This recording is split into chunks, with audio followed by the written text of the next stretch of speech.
In North America, there are 6 kinds of deer, and the whitetail is one of them.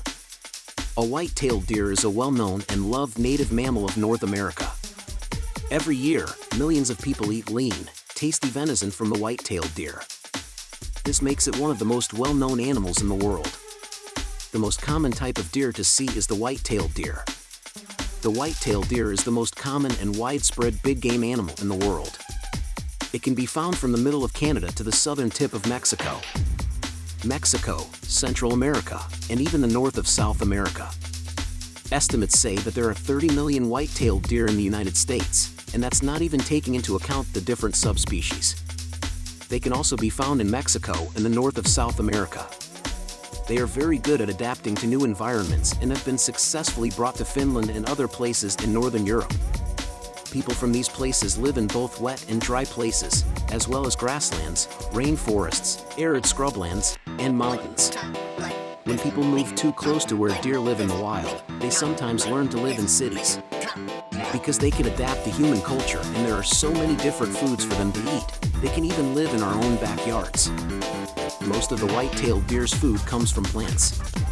White-tailed deer eat grasses, legumes, leaves, and forbs as their main foods. They eat plants and spend most of their time looking for food. They look for food at night, when predators are less likely to see them. Deer have a coat that does 2 things: keeps them warm and keeps predators from seeing them. In the summer, deer's coats get thinner and more reddish-brown so they can stay cool. In the fall, deer start to shed their old skin because their hormones change with the weather. In the winter, deer change from a reddish-brown to a gray-brown color. This is so they can absorb more of the sun's heat to keep warm. They got stronger. During the fall, deer will eat a lot to get ready for the winter, when food will be scarce. There are, however, notable exceptions. Melanism is a pattern of dark spots on white-tailed deer that can be passed on through their genes. A problem with the melanocortin 1 receptor gene causes too much melanin to be made, MC1R. The deer are always the same dark brown or black color all over their bodies. Even though they have been seen in 29 different states, melanistic deer are very rare. According to research done by Texas Tech University, 8.5% of all the deer in the state of Texas are black.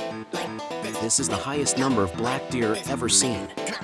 In the wild, where hunters consider a 5-year-old buck to be an old one, deer have the capability to live longer than you think.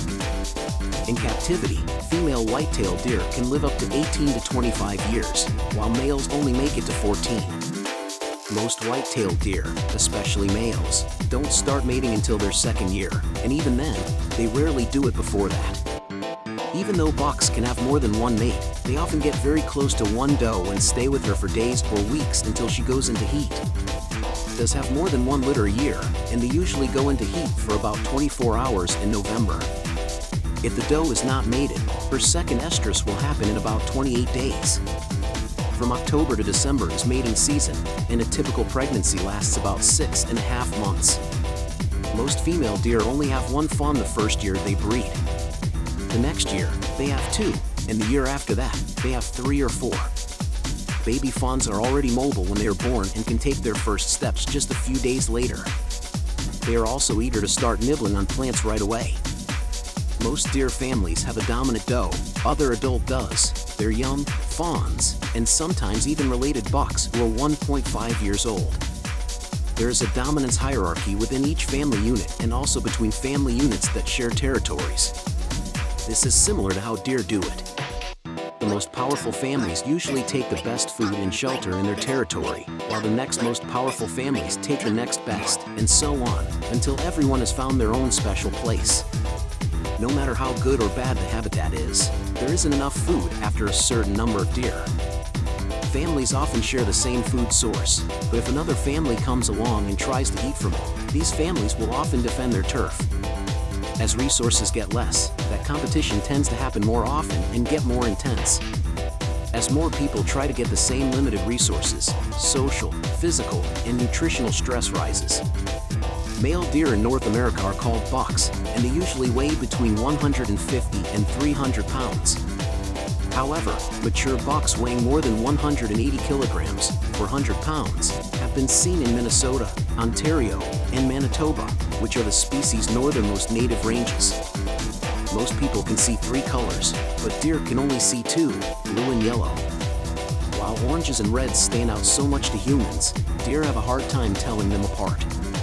During hunting season, it makes a lot of sense to wear caps and clothes, and deer hunter orange is a safety color.